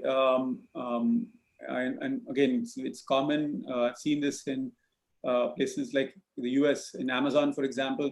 Some of the senior principal engineers, not just the principal, but the senior principal engineers, actually had a humanities background. So this person was somebody who had learned history and literature in his college, and then decided that, hey, I just think I'll try my hand with programming. And turns out this person was so good at programming that this person ended up becoming a senior principal engineer in Amazon. So I would say that, software engineering is one thing which is like totally democratized the job market. You don't have to have a certain degree from a certain college to be able to be a great programmer. Even if you look at my own background, I don't think MIT, while it's a great college, it is not obviously like the top college in India. But at the same time, it hasn't prevented me from being able to have a meaningfully good career. And I think that's the beauty about software engineering, is that as long as you have the passion for programming, as long as you are able to understand concepts of logic and are able to understand active problem solving, you can be from any background and you can pick up programming very quickly and you can apply it. Programming is like trying to solve a problem. Tomorrow, if you're walking on the road and somebody says, how do you build this home? You are in your mind thinking about, what do I put first? Which block do I put first? How do I make the room? How do I then arrange it in order it doesn't fall? That's exactly what programming is. It's about logically trying to piece together parts of the solution in a way that it makes a complete whole. And then you, of course, have to apply a certain programming language that you will then need to apply to it. And today, with all the online tools, with access to the IDE development tools, code completion tools, as well as Google, you don't even need to memorize the actual syntax. You can very quickly look up the syntax. You can very quickly understand what pieces of code you need, and then you can build it. So for me, I think this is a great career path for anybody who is interested in being able to apply strong logic and strong problem-solving skills to computer engineering. Yeah, absolutely. In fact, that's another question that somebody had asked, and you are also a great example of this. Where do tier 2, tier 3 college students can they get better? Can they get at Swiggy? That's another question. Can a tier 3 student get into Swiggy? Absolutely. And we hire from all across India, from all parts of India and all backgrounds. I don't think there is any constraint or even a requirement that somebody has to have a degree from a certain college or a certain kind of even branch of engineering. I think it comes down largely to your performance in the interview. As I said previously, obviously, if you've shown some passion for it, like if you've got some competitive programming awards, or even if you've done some courses, it is an indication to us that you are actually passionate about the space, that you want to do well. That itself could be a good reason for us to actually interview you. And if you do well in the interview, then you get a job. So we don't look at people's education qualification as a criteria to either get or not get a job at Swiggy. Yeah, great. I think a lot of these companies these days, especially because of the whole competitive programming space, also opening up the space, right? Because now a lot of people from tier 2, tier 3 colleges also get an opportunity to compete with with their counterparts in say IITs and other colleges. So that has kind of democratized or created some kind of a level playing field. Another question is, do developers in Swiggy follow TDD development? Okay. Yeah, test-driven development. So it's not purely to the definition of the test-driven development methodology. Right there, you obviously have a very pure definition, which is first you start writing the tests, and then you actually build to the tests. So in some sense, your test cases come first, and then the code comes first. In Swiggy, I think because we are also trying to make sure that we are moving fast, and also we are in some sense very iterative. The way we operate is more closer to agile, where the product and the technology evolves as we learn more. So you'll start by thinking about the high level, this is what we want to do, and then we'll start programming for it. And then as we start to see it in action, we'll say, okay, we need to add some more features here, or we need to modify this. So it's very iterative. Either the feedback comes when the product manager looks at the first cut and says, yeah, I think this is good, but let's add some more here. Or maybe we have the QA engineers come and have a look at it and they say there's something missing. Or sometimes we even go live, and under a small little pilot, we may expose it to our customers and see what customers are saying about the product. So then basis all that feedback, we go back and we keep iteratively building on the product. So you can think of the code is actually built up very iteratively, in which case you can't really do TDD, because with that TDD thing, you really need to have a very good understanding of what your end outcomes are, and you need to be able to plan for that upfront. In our case, it's more agile, where both the QA engineer and the software engineer are writing the test cases and the engineering code in parallel. And then at every iteration, they test it. And if it makes the cut, it releases. If it not, then it keeps going back and keeps getting fixed. Okay, we'll take, I think, 3 or 4 more questions at max. We are already 5:14. So what does a typical working day look like as the CEO, for the CTO at Swiggy? First of all, there is no typical day, because fun part of the job is that every day is unique. Every day is very interesting. But I would say if you look at a typical week or so, part of my time is spent in trying to figure out what do we do next. So part of my role is to look at saying what's ahead for the team, what's ahead for the organization, what are the next set of investments we need to make in technology so that we can keep getting better. So while the team is working on the here and now, the next 3 months, 6 months roadmap, my job is to look at what's out there for the next 1 year, to say what are the long-term streams of innovation we need to invest in, so that 1 year from now, 12 months from now, we will be able to have even more tech superpowers, right? So I'm always spending my time talking to the business team, trying to understand what are the needs of the business team and where are the skills and the gaps we need. Also looking at what's happening outside in the industry, trying to understand what are other great companies doing? How are they moving the needle on tech innovation? And then bringing it back to say, okay, given what's happening outside and given what our business needs, how do we convert that into a technology roadmap so that within Swiggy, our team is also making steady progress towards more technology innovation. So that's one big part of my time. And coming out of that, we drive projects, we drive specific programs. And so I spend time then in auditing and reviewing the technology of that program, reviewing the architecture plans and seeing how things are progressing there. The other part of my time is spent in organization development. I think it's a critical part of being a leader is to make sure that people in the organization understand what's happening, understand where we are going, try to have a good sense of the context and clarity of what's happening in the larger organization. Spend a lot of my time having meetings with the team, spending time one-on-ones with people to help share my direction as well as get feedback from them. Also having time, spend time with my managers to understand what else can we do for our team, how do we invest in our engineers. A big focus of our Swiggy experience is to make sure that engineers have a great experience at Swiggy. So we focus not just on things like compensation and ESOPs, we also think about things like overall employee development. So we look at saying, how do we help the engineer get chances of learning? For example, what kind of trainings can we bring to Swiggy so that people can get training on the job? How do we bring professional trainings to the engineers? Or how can we give them projects that they can do on the side, which they can actually learn new skills from? How can we make sure that their career growths are being managed and so on? So a lot of my time is spent in trying to make sure that as an organization, as an engineering experience, people feel that they are learning and developing along with contributing at Swiggy. It actually also answers Harsh Mohanka's question, which says that what strategy does Swiggy follow so that their employees have an ever-increasing learning curve? So I think that kind of takes care of it as well. Dale, people want to know some good project ideas. A lot of people are in colleges, right? So if they have to work on some projects, what would you recommend them? When you say project ideas, I mean, it's huge space. So I'll tell you this, if I was starting out right now, I think one thing I'll give you like broad inputs. Specifics, obviously, people will have different ideas, but there are many areas where today we don't yet have technology in a big way in India. And it's still very, very early days. So we have a huge population, we have a huge consumer base, but we're still slow to apply technology. Over the last few years, maybe you can say e-commerce and payments, we have applied technology in a meaningful way. And so definitely there's been a lot of focus there on building both e-commerce products and then payments products like the PhonePe and the Paytms of India. But if I look at the next 10 years, I think a lot of other areas which still be untapped.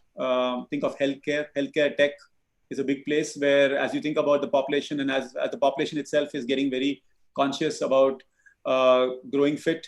Also, some of our parents are aging. So we also want to be able to make sure they have access to good medicines and good healthcare. So telemedicine, telehealthcare, or electronic healthcare is going to be a big investment area, in my opinion. Education, obviously, is something that we all know of. I think education tech, solving for education tech is going to be another part, which I think is very early days and probably have a big long-term focus in India.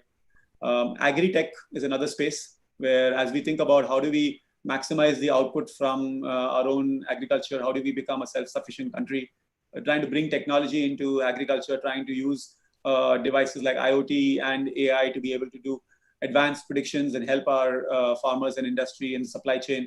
I think it's another huge area that will come. And then on the fun side, I would say gaming is a space where I would also be interested long-term in terms of new project ideas.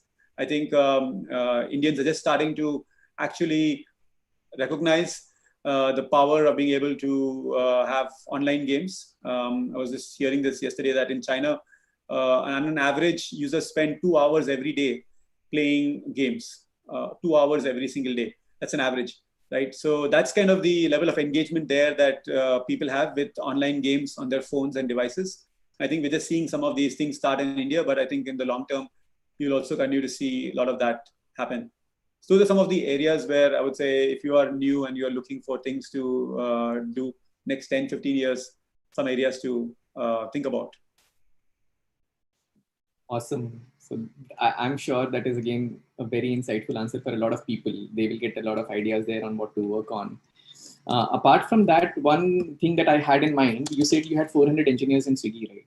So what is the breakup? Like how many of them are working in, have machine learning expertise? How many of them will be working on, say, full stack or back end?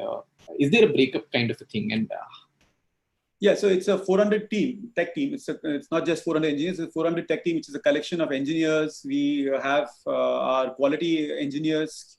We also have app development engineers. So we look at them as separate. So our app development experience engineers, basically the people who are building the Android and the iOS apps for us. They are different from the engineers who are doing the backend service development and database and so on. Then we also have some amount of ML engineers. That's a small part of our team. It's not a very big part of our team. We actually have invested in our own ML platform. So most of the ML development is done through this platform, which allows our scientists to deploy the models in a relatively low effort way. So we've simplified some of that through this custom platform that we built at Swiggy. So I would say then we also have like around 30, 40 members data sciences team, which is largely people who are experts in the sciences domain. So these are people who have done their masters or who have done their PhDs in core sciences domain. And then we have analysts, and these are again people who come from not necessarily all tech backgrounds. These are people coming from business backgrounds who are also interested in saying, how do I apply science to data analysis so that I can help with business planning, business strategy kind of questions. So applying statistical solutions, applying mathematical solutions to be able to figure out some hard business problems. So different mix of people. A large base is obviously the people whom we call like the full stack engineer, or largely we call them backend engineers. And then we have these different pockets of skill sets across Swiggy. Right. So a lot of other interesting questions are also coming in, but probably we'll have to put an end to it at some point in time. One last one, maybe. Any R&D team at Swiggy, or are you planning to have one? We do. We have a team called an applied research team. In fact, we have two teams at Swiggy, which are in the R&D space. On the data science side, we have a team called the applied research team, which is a team that is focused on three different domains, domains of computer vision, computer voice, and natural language understanding and generation. So we've taken the problems of saying in India, people use a lot of text, people use a lot of voice, and we have a lot of unstructured data in the form of images, like menu images and so on. How do we use deep tech to be able to solve this at scale? So we have an applied research team that is focusing on some of these hard problems and trying to solve India first problems. For example, how do we build a chatbot that can talk to people in local languages? We have a lot of chatbots that can talk to people in English or Hindi. But when you have customers mixing them up, when they're speaking English while chatting to the customer service agent, how do you understand that and be able to respond to that? Similarly, on voice with drivers and natural language understanding. So those are that's on the sciences side. And then on the engineering side, we have what we call Swiggy Labs. Swiggy Labs is our R&D team for engineering projects. This is a team that is basically building software and hardware solutions to some of our more far out ideas. For example, trying to figure out how do you build automated machines for being able to prepare food in the kitchen, or how do you actually pilot out drones and see if drones can be used to actually deliver food, transport food in India. Or looking at some of the more interesting projects like how do you bring social commerce and bring that into the experience so that people can buy and sell in small neighborhoods. So lots of different, I would say 0 to 1 ideas that the Swiggy Labs team does. And so between the Swiggy Labs team and the applied research team, we've got both R&D on the data science side and on the engineering side. How big will be this Swiggy Labs team? I'm curious to know. The engineering side team is around 20 plus people. Wow. That's amazing to know. So one data structures algorithms, that has generally been the focus of the entire community, or what we have been doing since last 11 years, trying to instill this one particular subject, though it is taught in colleges in every computer science engineering course. But still, this is something which is not really, people are still figuring out if they should be good at it or not good at it. Companies are also hiring. Competitive programming constitutes a major part of it. How much of this actually, the knowledge of these data structures algorithms is useful to Swiggy engineers? I think it's probably one of the most important things that we look at when we are trying to hire people, as well as when we actually build software.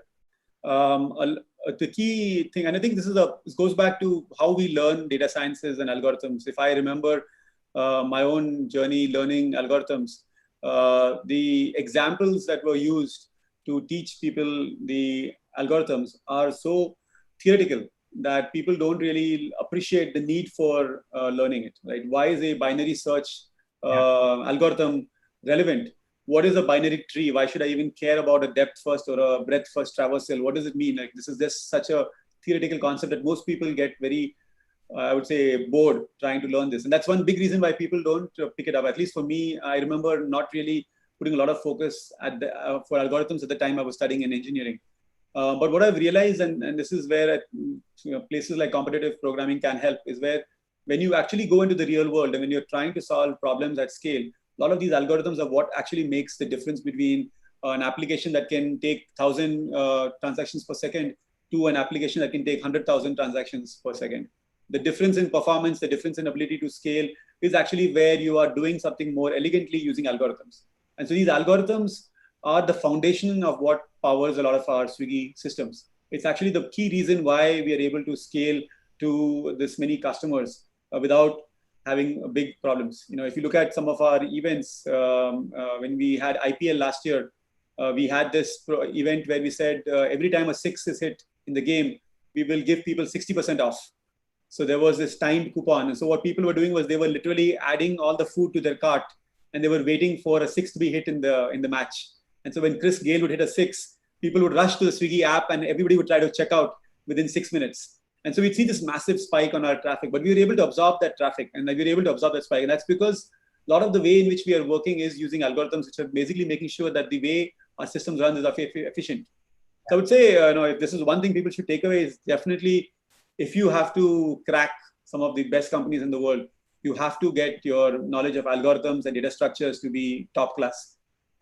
Things like complexity and time complexity, space complexity of algorithms and data structures is paramount to how you build great performing systems. So that's one thing which I would strongly recommend that people do pick up. Absolutely. I don't think it can ever be overemphasized, no matter how much you tell the importance of this one subject. So probably I'll end with this last question from Medhansh Malhotra. He has been trying to know from the start. Hello, Dale. I would like to ask you, what tips would you like to give to budding coders who want to be like you? I think I kind of covered a lot of different points. I think the curiosity that you need to have is something that I think you need to carry on. The focus on understanding the foundationals or the fundamentals more than the syntax is something that you need to also keep in mind. Having the passion to always improve your code is something that should be part of it. When I used to write code, I had like this 3-pass approach. Right? In the first pass, I would write code that basically compiled well. So my first thing was just write code as quickly as I can and make sure it compiles and has 0 compiler defects. So that was like the first pass. The second was, okay, now that I have a working piece of code, let me do a second pass to make sure that I am able to write better code to optimize it for performance. So then I would look at my code and say, okay, this seems like a redundant piece of code here. This thing that I can actually optimize it by removing some piece of code here. Maybe I can make this tighter by using some more interesting data structures here. So that was my second pass. My second pass was about optimizing it. And then I had a third pass of the code was after I optimize it, I would actually go back into the code again. And then I would restructure the code for modularity, for code quality, like commenting, looking at how do I break it down into more easily understandable modular functions, methods, classes, and so on. So every time I would write code, I actually would do this 3 times. One time was writing the plain code, getting it to work. Second time was to optimize the code. And then the third time was to rewrite it for actual code efficiency and code maintainability perspectives. So I think that was like an example of like the passion I had in trying to make sure that my code was really good. And I had this internal thing in my head that my code reviewer should find zero logical defects. Of course, people will find cosmetic defects. They will always come and say, you could rename this variable from foo bar to foo. That's fine. But I wanted to make sure that I would get no logical defects in any of my code reviews. So I had this intense desire to write the best possible code I could have. And as long as you have that inside you, I think you will always learn and always try to improve. And as long as you are able to combine that passion with your ability to learn new skills from the different sources we've talked about, I think you'll do great. So keep your passion burning, keep your fire burning, and always try to be the best coder you can be. Then I'm sure long term you will achieve your goals. Absolutely. Taking pride in what you do, I think, is the best way of going ahead. Thank you so much, Dale. This was amazing. I know I had prepared a lot more questions and we couldn't follow the structure. Sorry about that. I myself got carried away with your answers. I think it was very intriguing, at least for me, and I'm pretty sure for the community as well. They are still asking a lot of questions. I'm sorry to the community because we could not take up every single thing, but maybe we can probably get Dale once more, which can be a deeper dive into the technical sessions whenever he is available next. So thank you so much, Dale, for being here on this series. Yeah, thank you. Thank you for having me, Anup. Really happy. I think it was a great time spent, and I think you guys are doing something amazing here by trying to build a community where you're providing a lot of engineers access to tools that they can use to build their career, tools that they can use to develop. So I'm actually very glad to see this happen. I know back in the day when I was starting out, the only way I had to learn was to go to the library and borrow a book. And that was the best way you could learn. And now, thanks to platforms like CodeChef, people are able to learn, practice, and compete with the best in the world. It's a huge asset. So I'm glad, excited to see that people are using it. People are excited about it because I think this will get the next level of great programmers out of India coming out of some of these platforms. Yeah. Thank you. Thank you so much, Dave. Yeah. Thank you. Bye.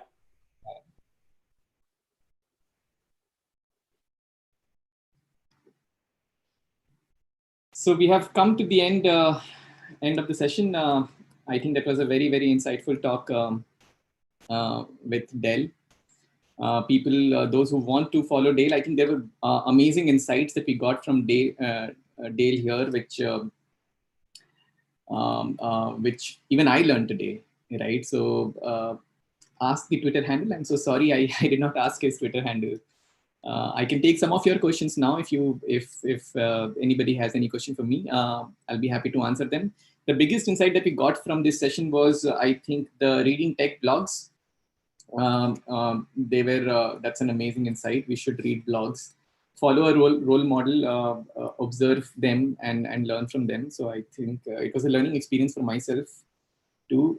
Sorry, I couldn't get the Twitter handle. Kumar Vishnu. So that's it. I thank each and every one of you for joining us in this session on a Sunday evening. And I hope you all had a good time.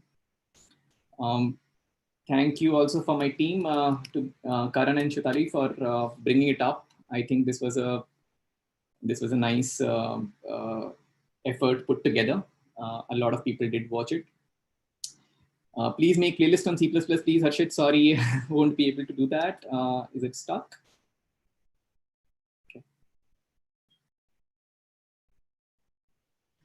I think this got stuck.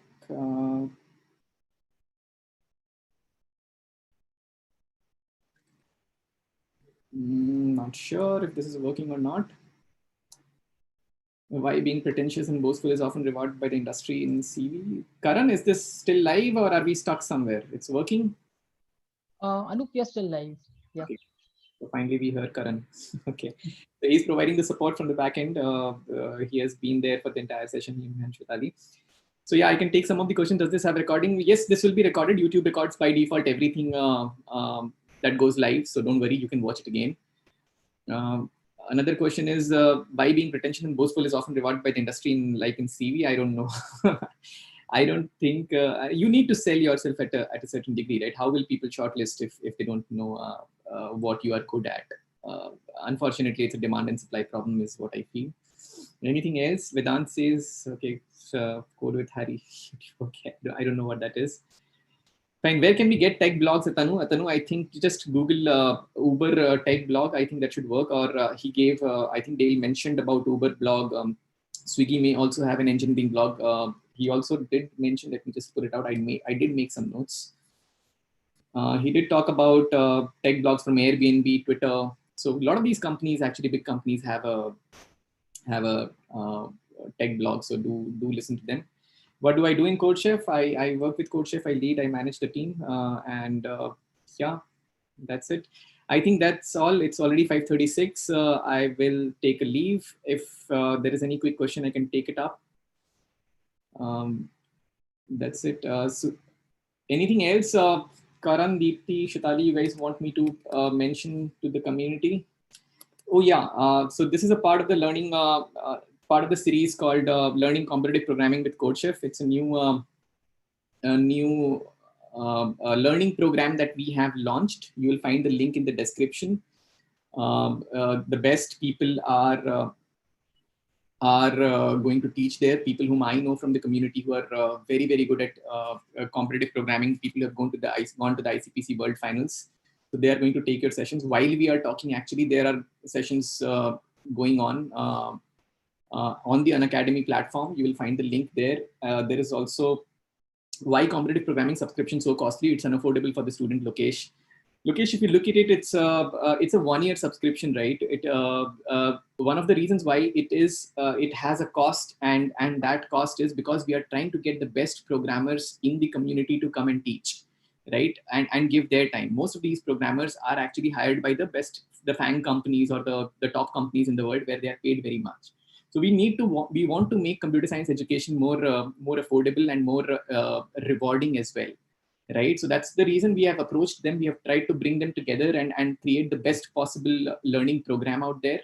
I think it will be very important to make computer science education very rewarding, because the best programmers, they actually don't teach. They go and they work for some big product company, right? And if we want to make them teach, then we have to at least pay them as much as what they're getting somewhere else. So that's the idea. That's why this is a paid course. And that's the cost. But we've still tried to keep the cost as low as possible. If you take a 1-year subscription, you get access to 1,200 live hours of lectures, and you pay around 2,500 rupees per month or less than that. You can use a coupon code called CodeChef, and you can get 10% discount. But if you just want to try it out, if you're not sure if the quality of the content will be good or not, what you can do is you can just try out 1 month subscription. A 1 month subscription is priced at 6,000 rupees, but you can use the CodeChef coupon code till October 31st. You can actually get it at just 1,000 rupees, 999. And that will probably help you, evaluate whether it is good or bad. And if you like it, then you go for the year subscription. That's what I would say. These are the best people who are going to come and teach you. You should go to the link mentioned in the description. I can also type the link on the chat, and I will recommend that please go ahead and see the teachers, see the course topics, and if you like them, then you can there are also a lot of free classes, by the way, there. So you can also look at previous free classes that people have conducted. And most of the trainers are those whom I know personally, and they are working in the best companies, or they have been extremely passionate about teaching. So they are the people who will be conducting this session. Yeah, the coupon code is CodeChef. Thanks, Deepti, for posting it there. You can register there as well.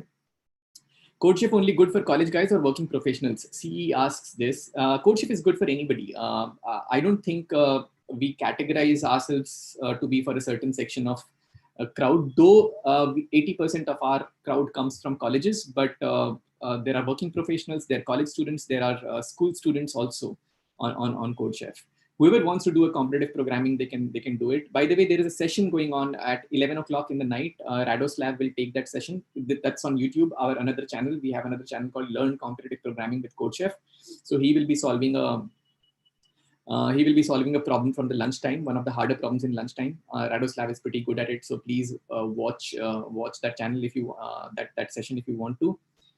Any trailer version of the entire talk? Sorry, no, not yet. Maybe we can edit some portions, but I'm not committing on that. Atanu, you say that is it necessary to do an MBA to get jobs in the business companies? I'm not entirely sure, Atanu. I think it's more important to, as Dale also mentioned, right? It's more important to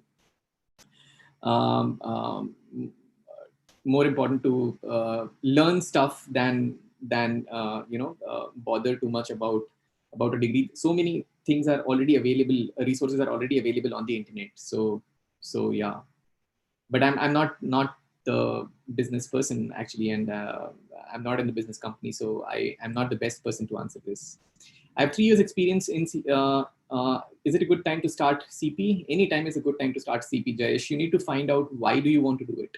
If you like doing it, it's never too late, right?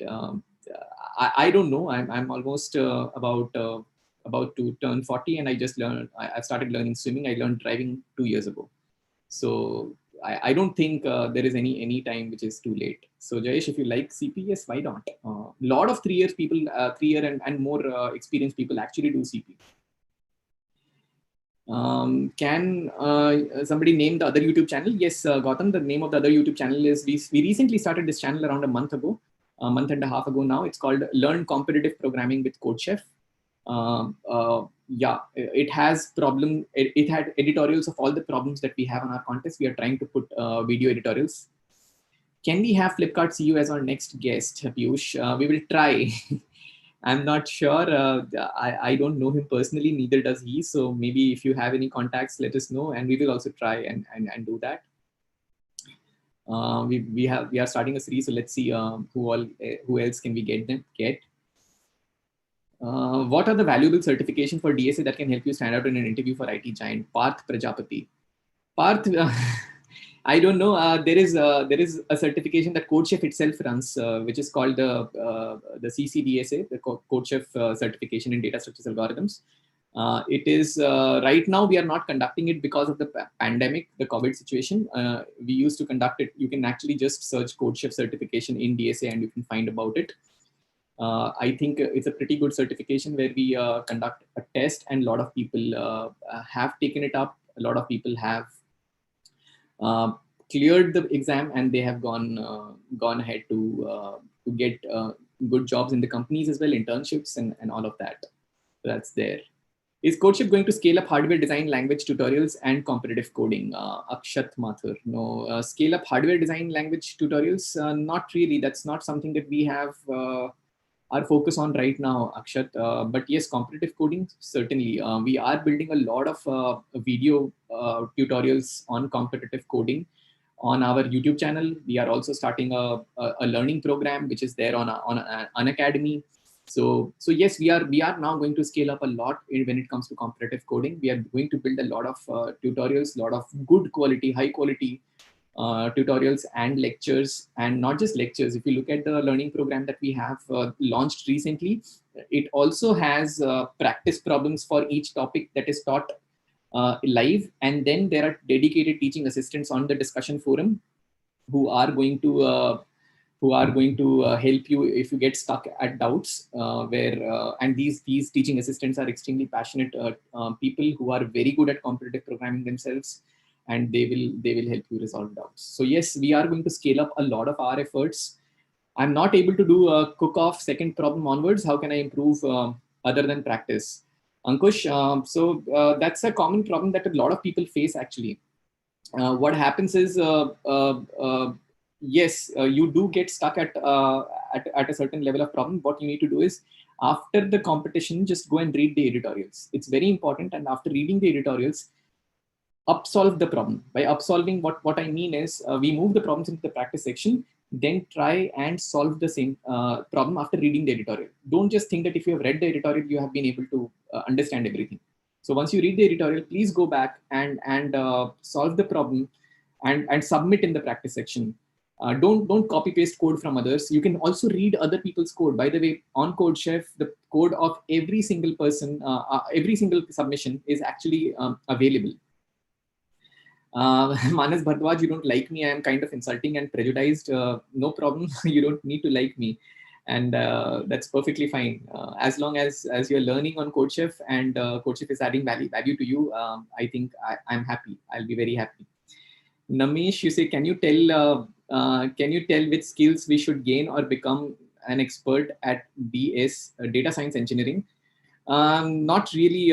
Is there such formal degree program available in India? Namish, I'm so sorry. I'm not really aware about data science a lot. I think it will be wrong on my part if I give you suggestions on a topic which I don't earn, if I'm not good at it, right?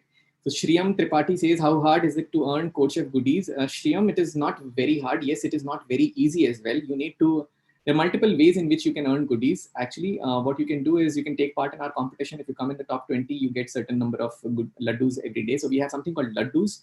These are virtual currencies that you need to learn, that you need to earn by either taking part in a competition. Sometimes even when you find bugs, when you find bugs, we also give you, if the bug is good enough and original, we do give you goodies, laddus. And once you accrue the laddus, you can go to goodies.codechef.com and you can buy the goodies from there. But these laddus are hard earned. You have to do well in the programming competitions to be able to get those laddus. What is the next question? Are we getting any webinar attending certificate from CodeChef now? Atanu, sorry, no, we don't do that. I think the whole idea of conducting these webinars is for you to be able to learn from them, right? And yeah, if you like it, you will attend it. Don't do it for a certificate. Don't attend a webinar for a certificate. And these webinars are not like very technical in nature, right? These are more like learning from people who have achieved something from their lives. There is no point of giving a certificate for these kind of webinars. Who is going to be the next guest in the series? MR. Sorry, MR, I'm not aware. We are trying to reach out to people. Whoever agrees, we will have that. We will also get the educators who are teaching in the on the program. On the learning program. We had Triveni last time. We will also get some of them, maybe Tanuj or other people who are teaching there in the coming weeks. But from the industry, we are also trying to reach out to people who their calendar is usually busy, so we'll figure out and as soon as we get to know, we will announce. Sir, Mohit says, I don't understand the question properly. After understand, I solve it. What I have to do? So keep trying to read a lot, Mohit. That's all I can say. Read and practice. You can also read solutions, but knowing the theory is important. Understanding the concepts first is important before you actually start solving problems, I think. So that's important. Number of participants have decreased on CodeChef. Girish, that's not really true. Yes, during the lockdown, we saw a lot more participation. In fact, twice of what we used to see earlier. There is a little bit of, I think, participation depends upon the difficulty of problems also. So in the last couple of contests, we did see lesser participation, but that's probably because the problems were slightly more difficult, but generally it has increased. In the last 6 months, I think we have the kind of participation that we have seen is much more than what we have seen ever in the past. Does a learning program has doubt clearing sessions? Shreyan Chakrabarti asked this. Yes, Shreyan, we have. So by the way, they are the way it happens is there is an Unacademy app on which there are live sessions going on. And there also, if you ask your doubts on chat, immediately the doubts should be responded if the doubts are relevant to the program, of course. So there are teaching assistant who will be responding to your doubts. Plus, there will be also offline sessions offline discussion forum dedicated to people who are a part of the learning program, and their doubts will also be solved there. I think it's already been 5:49. We should stop. We still have close to 100 people. Let me just, Deepti, I'll probably take a couple of more questions and then we stop. Is it obvious that competitive programming is not enough to fetch high-profile jobs? What are the other prospects to focus on and start early, as we know the world is getting competitive? Yeah, there are many things. I think Dale answered it better than I do. How to prepare for ACM, ICPC, Ankush Gupta. Plenty of tutorials available, plenty of resources available. Go to discuss.codechef.com. Just try and Google this and you will find a lot of answers. If you want a structured course, guided course, and if you're fine with a paid course, then go to the learning program that we have. And you know that will also help you create the basics. It depends on which level you are at, and you know then you need to start practicing based on that. Same thing, Ankush. When is the ICPC online round, Girish? It's still not announced, but most likely it will happen, I think, by the end of this year or maybe in January. I'm not sure. It's not final yet. If someone say they don't like you, That's all right, Lokesh. Don't worry. It's perfectly all right. Arup Creations roadmap for Google Code Jam. Again, preparing for any competitive programming competition, I think will be perfectly it will be similar. There are plenty of resources available on the internet free of cost. You don't necessarily need to go and take a paid program, but if you want a structured course, then there is this program that we have on the description, which is Learn Competitive Programming with CodeChef. We are running an academy, but on CodeChef also there is this Learn DSA series. If you want, you can go there. There are plenty of other courses available, which are not just courses, free resources available. There are MIT lectures, there are lectures. There is a CCDSA P. If you look at preparation series, you can find a lot of material we have curated. We have a learning. We also have a channel called Learn Competitive Programming with CodeChef YouTube channel. There also we put resources, video tutorials. But we are coming up with a very nice learning program too. If you want to learn DSA or prepare for competitive programming or ICPC, you can definitely enroll for that. You can also use the coupon code if you want to get some discount there. Sorry, I'll probably need to now go off. It's already 5:51, so we have extended the session by a lot more. Resources and books for learning DSA. I think, Jovian, please, my favorite book for algorithms when I used to be in college was Algorithms by Thomas Corman. I think that's the kind of standard book for most of the people. But I'm sure there are plenty of more resources available. Just Google them up. Go to codechef.com/ just search CodeChef certification learn DSA. Just see prepare CCDSA. Just search this and you will be able to find a lot of resources there. And if you really want a guided practice, you can go also look at the learning program that we have. Is ICPC for master's student? ICPC is for anybody who's enrolled in a university. Can we have more of official rated contest on CodeChef like Codeforces? Girish, that's a good question. That's a question that a lot of people ask us, but we are not able to do this because we believe that we already have two short contests which are good enough, and our emphasis is a lot more on learning. And that's why we have the 10-day challenge, and we want a lot of people to actually come to the long challenge, because long challenge is a great place to learn, is what I believe.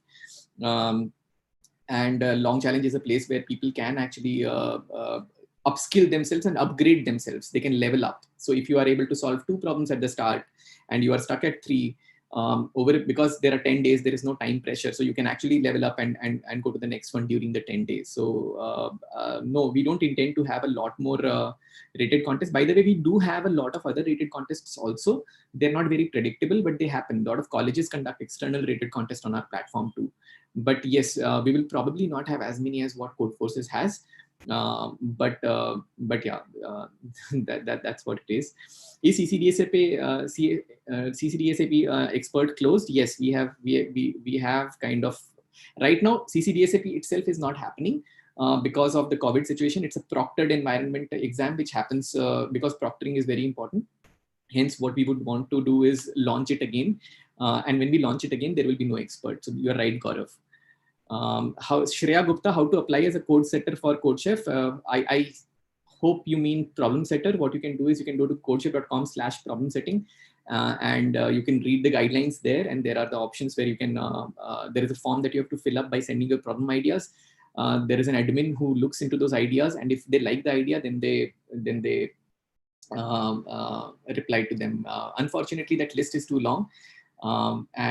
So you may not get a very quick response. We are trying to fix that as well. Okay, I think thank you, everyone. I will now take a leave, and thanks for watching the program for so long. Bye. Bye, everyone.